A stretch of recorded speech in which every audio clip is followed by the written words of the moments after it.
Even as we're just beginning to confront the magnitude of the shock caused by this pandemic, we need to wrap our minds around a painful truth.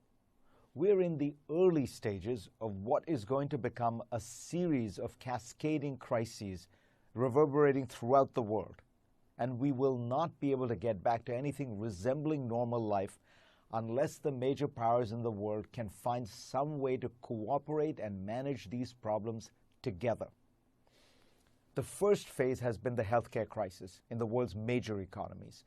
The next phase is the economic paralysis, the magnitude of which we are only just beginning to comprehend.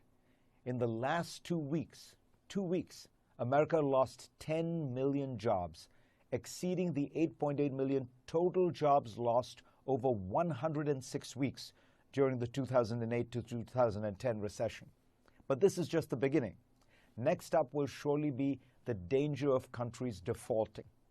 Italy entered the crisis with the highest level of public debt of the Eurozone countries and the third highest in the world. The country's debt will skyrocket now as it spends money to combat the economic fallout from COVID-19. Next come the explosions in the developing world.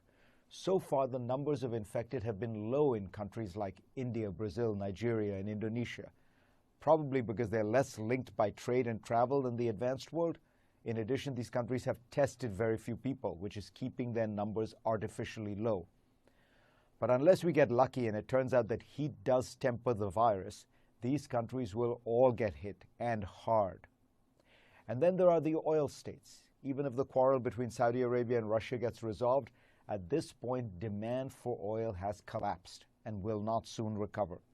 Consider what that means for countries like Libya, Nigeria, Iran, Iraq, and Venezuela, where oil revenues make up the vast majority of government revenue, the vast majority of the economy. Expect political turmoil, refugees, revolutions, crackdowns, maybe terrorism.